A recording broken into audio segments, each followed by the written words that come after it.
चिंगारी आजादी की सुलगी मेरे जश्न में है। चिंगारी आजादी की सुलगी मेरे जश्न में है।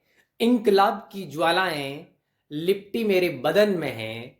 मौत जहां जन्नत हो, मौत जहां जन्नत हो, ये बात मेरे वतन में है। कुर्बानी का जज्बा जिंदा मेरे कफन में है, जिंदा मेरे कफन में है। ये पंक्तियां हैं चंद्रशेखर आजाद की। आज ही के दिन 23 जुलाई 1906 को मध्य प्रदेश के एक छोटे से गांव, आदिवासी गांव बाबरा में चंद्रशेखर आजाद का जन्म हुआ था। उनके पिता का नाम पंडित सीताराम तिवारी और उनकी माता का नाम जगरानी देवी था।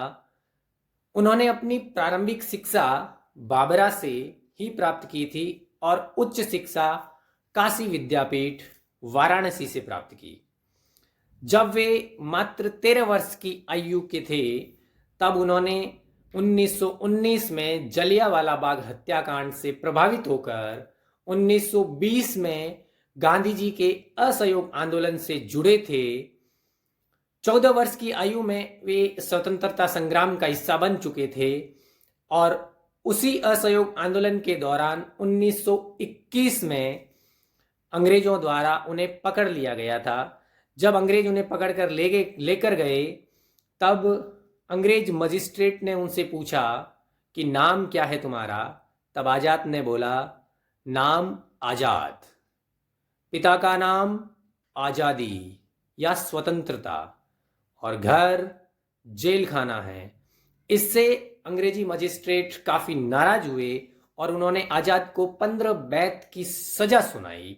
जब उन्हें एक खंबे से बांधकर 15 बैत की सजा देनी शुरू की तब आजाद हर बैत पर भारत माता की जय और वंदे मातरम का नारा लगा रहे थे।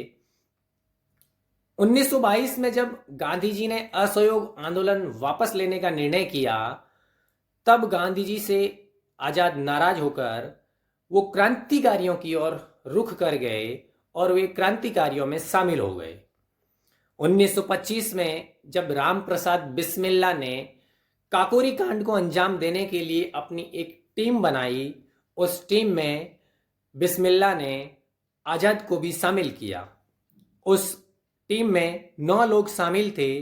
वो 9 लोग राजेंद्र लाहरी, ठाकुर रोशन सिंह, सचिंद्र बख्शी, अशफाकुल्ला खान, मुकुंदी लाल, मनवत नाथ गुप्ता, मुरारी शर्मा, बनवारी लाल और चंद्रशेखर आजाद थे। 9 अगस्त 1925 को काकोरी ट्रेन एक्शन को अंजाम दिया गया। उस एक्शन को अंजाम देने वाले सभी लोगों को गिरफ्तार कर लिया गया, लेकिन मुकुंदी लाल और चंद्रशेखर आजाद भागने में कामयाब रहे। इस एक्शन के बाद गणेश शंकर के एक अखबार प्रताप ने लिखा कि भारत के 9 रत्न गिरफ्तार। प्रताप अखबार में उन 9 लोगों को भारत के रत्न से नवाजा गया। इस काकोरी एक्शन में रामप्रसाद बिस्मिल्ला, अशफाकुल्ला खां और रोशन सिंह को मौत की सजा सुना दी गई। इसी तरह अगर हम बात करें चंद्रशेखर आजाद के स्वतंत्रता संग्राम में और योगदान की, तो वो भगत सिंह के साथ मिलकर उन्होंने एचआरए का गठन किया था, हिंदुस्तान रिपब्लिक एसोसिएशन। 1924 में इसका गठन हुआ था।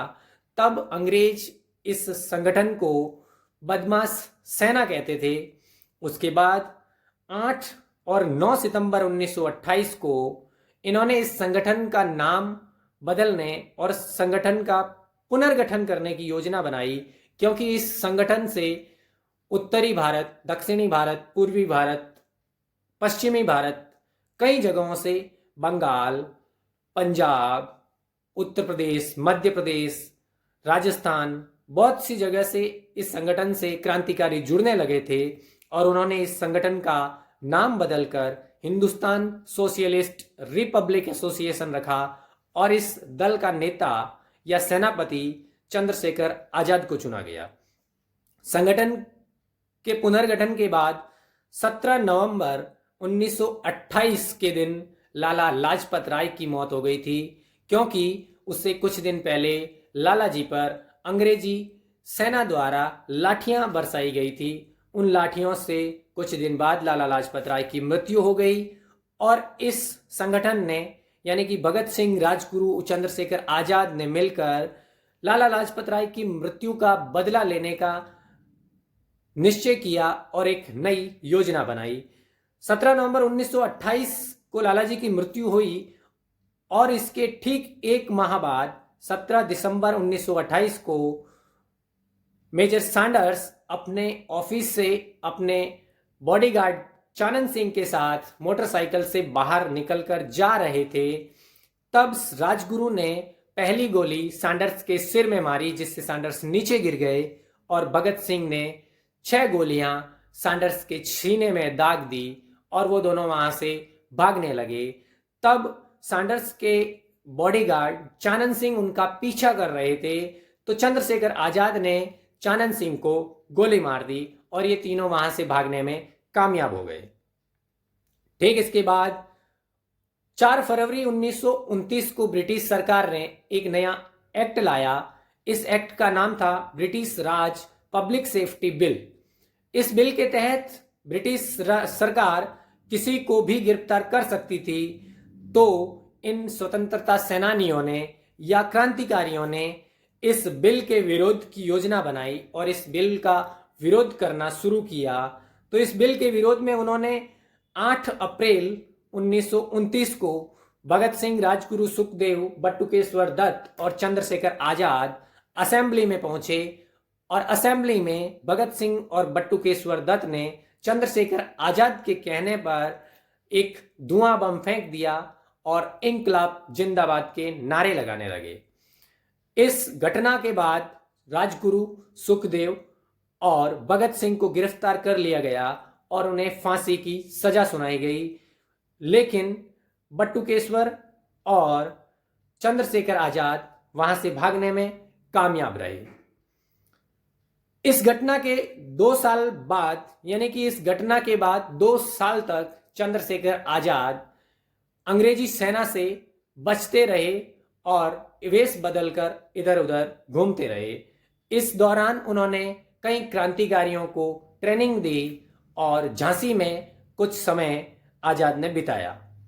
उसके बाद 27 फरवरी 1931 को अल्फ्रेड पार्क में जब चंद्रशेखर आजाद बैठे थे तो किसी मुखबिर की सूचना पर अंग्रेजी सेना ने चंद्रशेखर आजाद को घेर लिया और उस मुठभेड़ में चंद्रशेखर आजाद ने अंग्रेजी सेना के नॉट बावर के कंधे में गोली मारी और एक अंग्रेजी इंस्पेक्टर विश्वेश्वर सिंह का जबड़ा तोड़ दिया।